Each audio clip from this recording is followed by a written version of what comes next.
Dagdag gastos financially, na-prolong yung pag-aaral ng bata. Imbis na ilang taon na siya, dapat nasa college na siya. Ilang taon din bubunuin niya sa college, ilang taon na siya gagraduate, di ba? Ganon din naman, ang tinitake nila ngayon, parang ititake din nila pag nag-college sila. Idinadaing ni Carmelita Anyo at kanyang incoming grade 12 na anak ang dagdag pasanin sa pag-aaral ng senior high school. Paliwanag ni Carmelita, nakikita niyang ang pinag-aaralan ng kanyang anak sa buong taon ng grade 11 ay ganoon din ang pag-aaralan nila sa kolehiyo kaya nadodoble lang.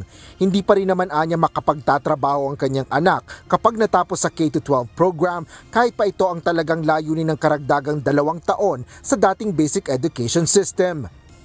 Ang hinahanap pa rin ng mga companies is yung degree holder. Same. Kahit na ever since, ganun naman ang kalakaran natin sa Pilipinas. Degree holder, magandang school, ayan ang tinitignan talaga. So kahit tapos ka ng grade 12, feeling ko hindi. Not unless nag-e-excel yung bata sa craft niya. Hiling niya para sa mga may akda ng senior high, tanggalin na ito dahil dagdag lang ito sa trabaho ng mga bata, magulang at maging ng mga guro.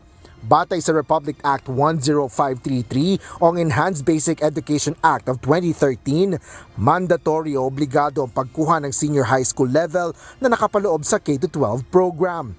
Nakasaad sa naturang batas na layo ng education system na linangin ang pagiging produktibo at pagiging responsable ng mamamayan para sa habang buhay na pag-aaral at trabaho.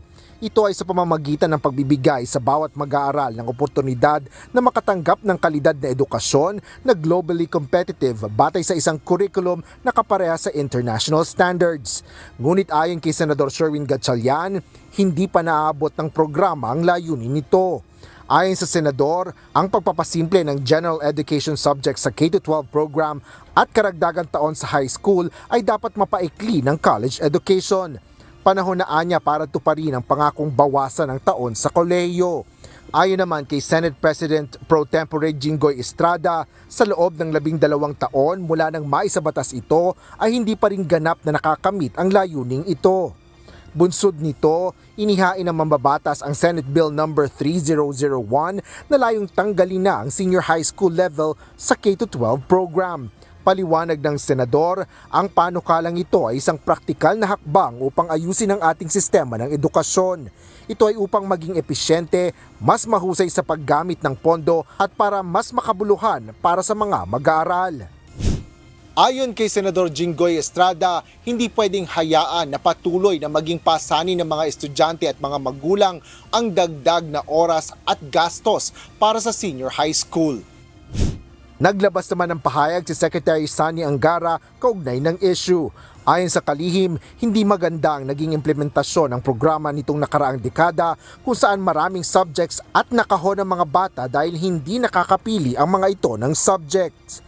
Umaasa si Angara na sa pasukan ngayong Hunyo, babaguhin ito sa 800 paaralan na magsasagawa ng pilot study ng bagong senior high school curriculum.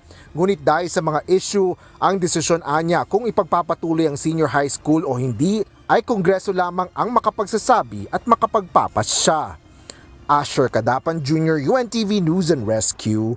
Diyos ang aming sandigan, serbisyo publiko ang aming pinahalagahan.